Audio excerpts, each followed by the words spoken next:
Welcome back to Afternoon Express.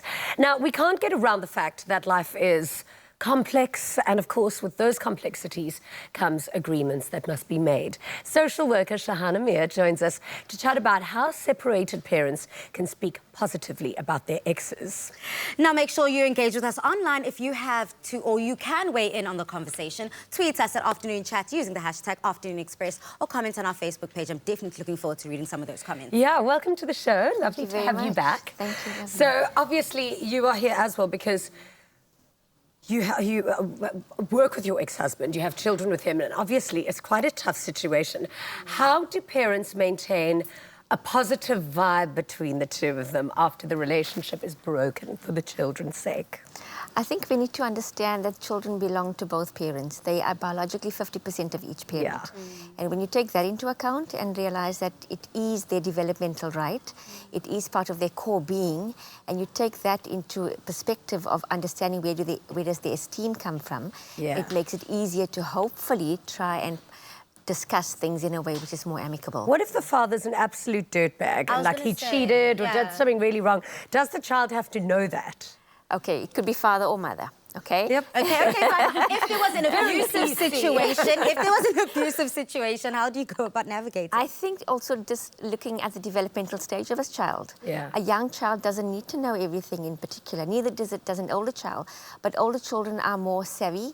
They don't like to be sugar-coated. Yeah. So you need to discuss and eliminate some things that are very negative, because again, if you speak extremely negatively about the parent and the child is 50% of that parent, in essence, the child may feel that's what you think about me as a child. Wow. So take that into account and have the child's best perspective and best interest at heart that way. What are your tips? I mean, how did you manage to keep everything all cool after the divorce?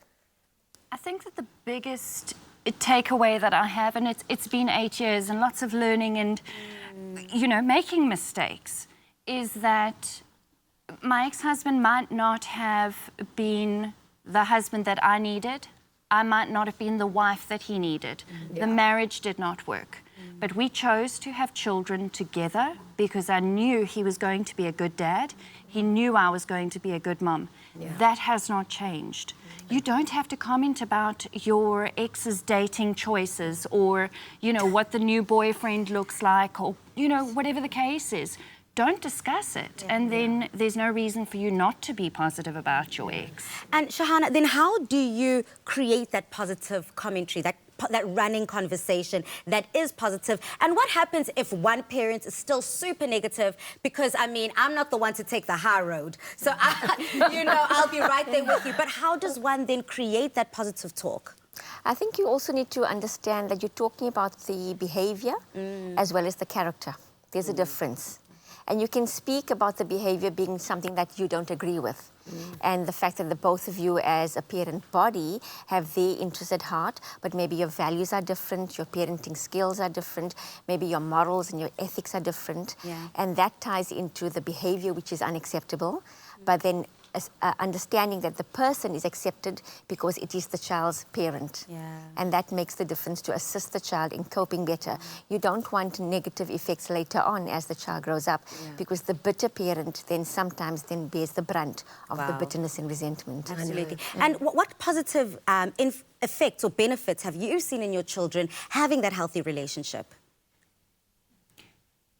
I've never once had that manipulation that you often see with children of divorce, because we speak daily, we throw birthday parties together, we will sometimes meet for a random lunch because the boys have been going through that rough and ready kind of stage, and I think it's a bit much, and we have a family meeting about it. So we constantly touch base and kind of just make sure that our kids are aware we are a team. Mom and dad work together to make sure that all of their needs are looked after. And children can be very cunning. That whole, look, mom Absolutely. said ABC, and then go back to mom and say dad said ABC, and they know how to kind of play the two against each other, don't you think? Absolutely, children do. And I think you just got to account for that.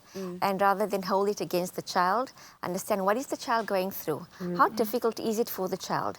What perception have they had? What message have they been given? And what are they carrying with them?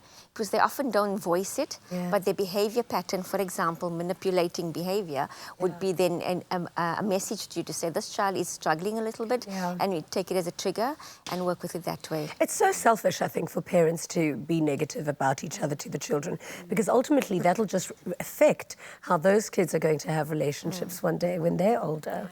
So, anyway, thank you so much for being here today for this very important conversation. After the break, we catch up with the phenomenal Pearl Tusi, plus the yellow bow ties. The yellow bow ties deliver another feel-good performance, so don't miss out on that.